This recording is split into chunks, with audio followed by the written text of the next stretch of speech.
तो जितने भी स्पेशल एक्ट होते हैं, स्पेशल एक्ट के भी उनके अलग से सेक्शंस होते हैं, प्रावधान होते हैं, जिसमें पुलिस आपको बुलाती है नोटिस देकर। दोस्तों अक्सर ऐसा देखा गया है कि साइबर सेल आपको नोटिस भेजती है। नोटिस कई तरह के हो सकते हैं। 160 का नोटिस जो सीआरपीसी में पहले दिया जाता था, police officers power to require attendance of witness. क्या पुलिस मर्डर केस में, क्या पुलिस किसी भी रेप केस में, या पुलिस किसी भी 307 के मामले में, या कोई भी अपराध हो, क्या उसमें 41A का नोटिस नहीं दे सकती थी? दोस्तों इंसान की रोजमर्रा की जिंदगी में अक्सर ऐसा देखने को मिलता है कि पुलिस का एक नोटिस आता है और पुलिस आपको बुलाने के लिए कहती है। वो ऑर्डर हो सकता है या रिक्वेस्ट भी हो सकती है, डिपेंड करता है जब आप नोटिस को पढ़ते हैं तो उसकी लैंग्वेज क्या बोलती है। कई बार कुछ डॉक्यूमेंट्स को सबमिट करने के लिए कहा जाता है, कई बार बोला जाता है कि आओ और इन्वेस्टिगेशन ज्वाइन करो, कई बार सिर्फ अपीयरेंस के लिए भी नोटिस दिया जाता है। और इसके अलावा जो पहले सीआरपीसी था, बाद में बीएनएसएस बन गया, मतलब जो कानून बदले हैं मैं उसकी बात कर रहा हूँ। पहले सीआरपीसी था कि किस तरह से प्रोसीडिंग पूरे कोर्ट की चलेगी, किस तरह से प्रोसीडिंग चलेगी जिसके तहत पुलिस अपनी कार्रवाई करेगी, उसे सीआरपीसी बोलते थे। अब जो नया कानून है उसका नाम बदल गया है, जो कि अब भारतीय नागरिक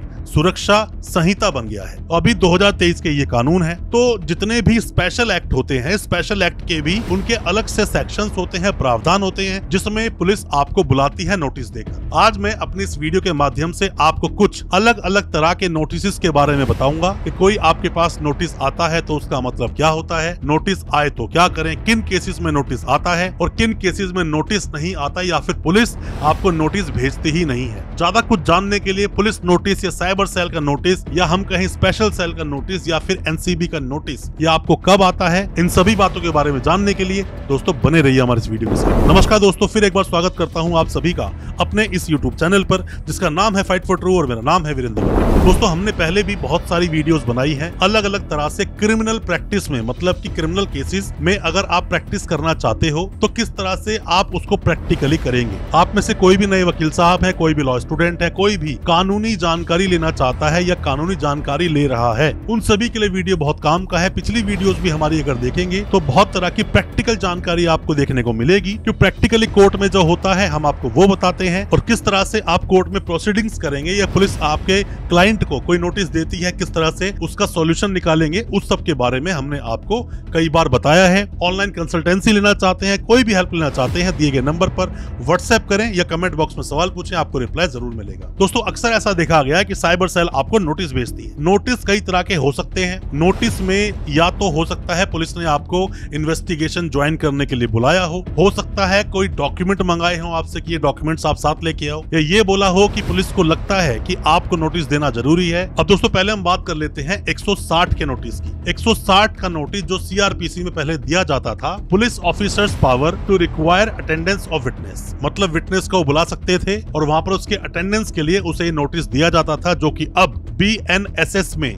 उसका सेक्शन 179 हो चुका है। अगर हम बात करें 41A के नोटिस की, जो पहले बहुत ज्यादा कॉमन था और बहुत सारे लोगों को दिया जाता था इन्वेस्टिगेशन ज्वाइन करने के लिए, साइबर फ्रॉड होते थे, पैसे का लेन देन में फ्रॉड होते थे, या किसी भी तरह से कोई भी फ्रॉड हुआ, या फिर कोई भी केस हो, क्या पुलिस मर्डर केस में, क्या पुलिस किसी भी रेप केस में, या पुलिस किसी भी 307 के मामले में, या कोई भी अपराध हो, क्या उसमें 41A का नोटिस नहीं दे सकती थी? दे सकती थी। नोटिस देकर बुलाया जा सकता था। मान लीजिए किसी भी अपराध में किसी व्यक्ति का नाम आ गया, पुलिस को ऐसा लगता है कि ये जो नाम आया है ये रंजिश की वजह से नाम लिया गया है, ऐसी कोई इन्वॉल्वमेंट नहीं है, तो पुलिस उसे 41A का नोटिस दिया करती थी पहले, जो सीआरपीसी 41A बोलता था। अब जो वो नोटिस बन गया, जो कि बीएनएसएस, भारतीय नागरिक सुरक्षा संहिता, इसके अंदर वो 35 का सबसेक्शन 3, 35 का ब्रैकेट में 3 लिखा हुआ है। अब ये जो बना है सेक्शन, अब ये 35 का सबसेक्शन 3 बन गया है, जो पहले 41A का नोटिस दिया जाता था। तो पुलिस किसी भी ऑफेंस में 41A का नोटिस दे सकती थी, और अब पुलिस 35 का सबसेक्शन 3 में वो नोटिस आपको देगी। एक और नोटिस था जो कि बहुत ज्यादा चलन में था, जिसमें कि अक्सर पुलिस बुलाती थी सामने वाले को उनके डॉक्यूमेंट्स के साथ कि अपने डॉक्यूमेंट्स ले आओ, ये सब लेकर पुलिस स्टेशन आप आ जाओ, जो कि 91 सीआरपीसी का पहले नोटिस हुआ करता था, जो कि अब भारतीय नागरिक सुरक्षा संहिता 2023 में अब ये 94 उसका सेक्शन बन गया है जो पहले 91A सेक्शन था। दोस्तों पुलिस आपको नोटिस देती ही क्यों है आपको पता होना चाहिए। कहीं भी कोई भी अपराध घटित हुआ, किसी भी अपराध में किसी भी व्यक्ति का किसी भी तरीके से नाम आया तो पुलिस यहाँ पर उस व्यक्ति को नोटिस देती है। अब ऐसे में जो मामले 7 साल तक की सजा वाले होते हैं उसमें 41A का नोटिस देना मैंडेट पहले हुआ करता था, जो कि अब वही जो नोटिस है वो 35 का सबसेक्शन 3 बन गया है। अब उसके अंदर आप जाके देखेंगे तो इस नोटिस का प्रावधान वहाँ पर दिया गया है और पुलिस किसी भी ऑफेंस में आपको नोटिस दे सकती है। ऐसा नहीं है कि किसी भी इंसान का चीटिंग फॉर्जरी के मामले में, मतलब कि डॉक्यूमेंट्स में फॉर्जरी जो होती है उसमें किसी का नाम आया और पुलिस उसे नोटिस नहीं दे सकती। नोटिस बिल्कुल दे सकती है, नोटिस दे सकती है, बुला सकती है, पूछताछ कर सकती है,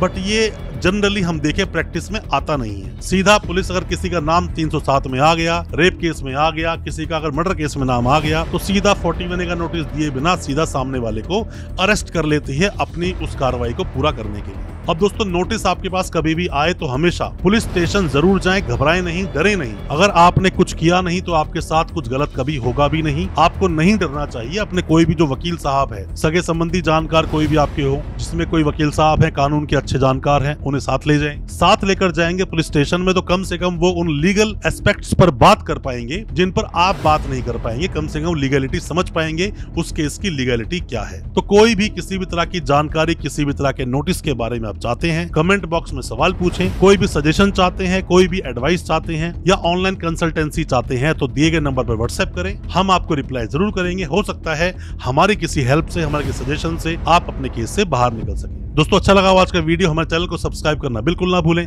साथ में लगा बेल आइकन जरूर दबा दें ताकि इसी तरह की लीगल अवेयरनेस की वीडियोस आप तक पहुंच सके सबसे पहले। बहुत बहुत शुक्रिया, धन्यवाद हमारे इस वीडियो के साथ बने रहने के लिए।